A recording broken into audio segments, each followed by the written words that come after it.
Not all cars are gorgeous. In fact, most budget-friendly cars that aren't the top-tier trim version have softer lines, less exhaust tips, and uglier interiors, and that's okay. Not all of us look like Ryan Gosling, and that's why we wear hats and hoodies. I'm Alex, Alex.Martini with 2 underscores on Instagram, and today we're talking about just how to modify an ugly car.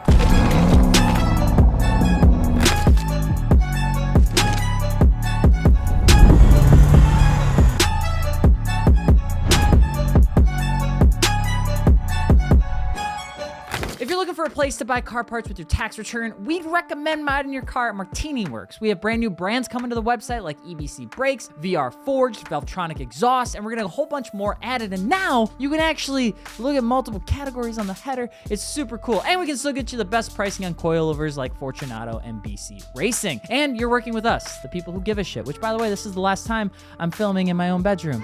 Well, for this, let's go. Now, ugly cars have existed for a minute. The Subaru 360, the Aston Martin Lagoda, literally any 1990 Chevy Lumina APV van or sedan with the Swiss cheese wheels. But you're not buying those ones, right? You're buying the kind of cool ones. You're buying the B5A4 with the softer trunk. You're buying the NA300ZX, and you're still mad that I called them heavy when they kind of are. But I'm not gonna get into that. I already pissed off enough people. You bought the CRZ thinking it was hip, and now your friends won't call you back. I'm not saying that your car is ugly. They are, okay? And ugly cars have always been around. Chrysler held that crown for the near entirety of the 2010s, and Euro manufacturers loved to make the right things the wrong way in the 2000s. But ugly isn't bad. Ugly is a subjective thing you call things that you don't understand.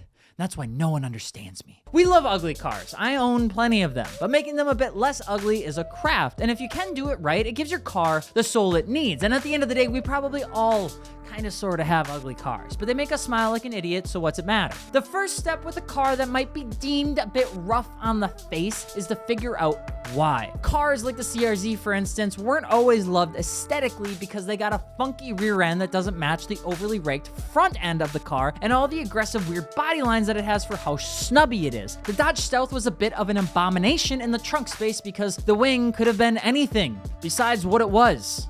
Whatever that is. The G80 BMW gets so confused because its kidney grills are just too long and don't match the fact that 90% of most cars don't ever connect their top and bottom half of their snout without something in the middle. Nissan Z, I'm looking at you too. And that's why a lot of times there's usually one key thing that's off about a car design, not a ton of things. CRZs need to get sleeker in the back and lower to the ground. The Dodge Stealth needs a wing that actually makes sense for the width of the car and get lower to the ground. The G80 needs a damn splitter in the middle of that snout, and it needs to be lower to the ground.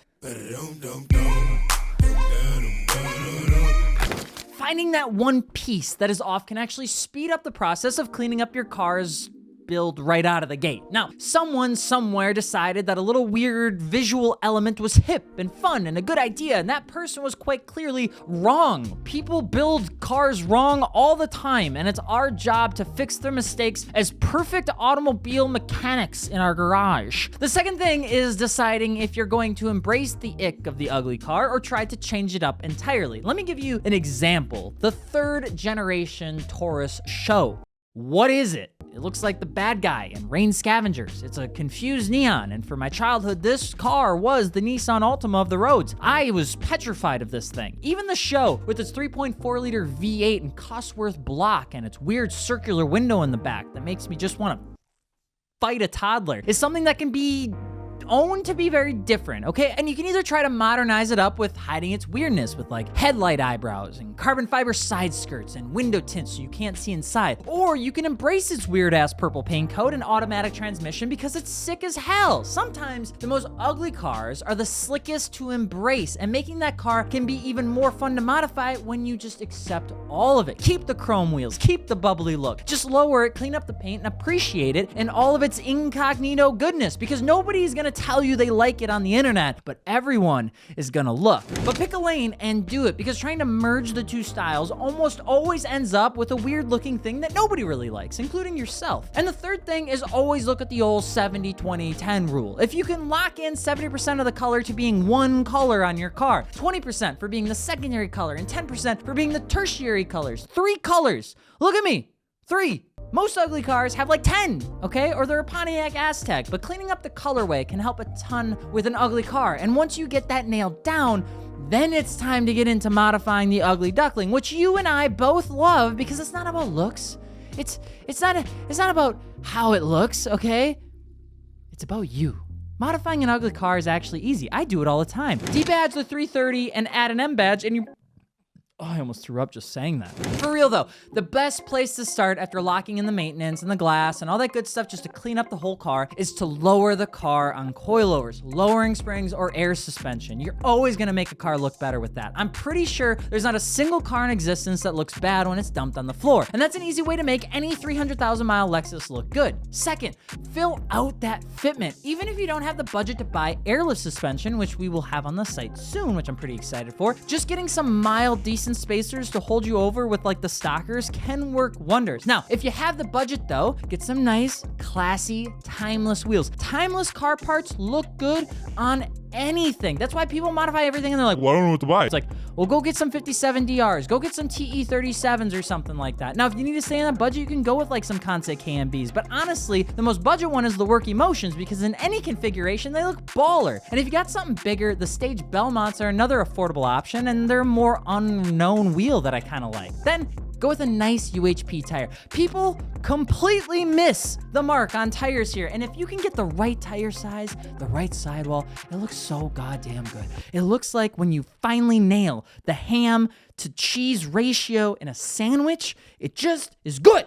Now, whether you go with the Continental, a Michelin, or even a General, you want to get something that's got like a smaller sidewall, something that's like a 40 series or less. What's going to happen is that weird like car skipped leg day thing is gonna go away, and instead the whole car will look like one piece. And let me tell you, the right tire is such a big deal when you're trying to fix your Frankenstein. Now, quality parts, like I said, are always good, but if you're on a budget, it's not bad to go with something more affordable. I would just avoid the flat colors when you start trying to go a little bit cheaper on car parts, because things like flat black wheels or matte black side markers or things like that, just because you're trying to get the budget version of the high quality ones, can kind of look like chalkboard after a few weeks. So my recommendation, if you're gonna go with a finish, go with something that's either like a titanium finish or a silver to hide any sort of imperfections if you do want to save some bucks. Now, if you're gonna stay on a budget too, which is fine, just try to do all the mods to make it look complete. Remember, if you're going into doing something like a front lip, you should come with the side skirts and rear diffuser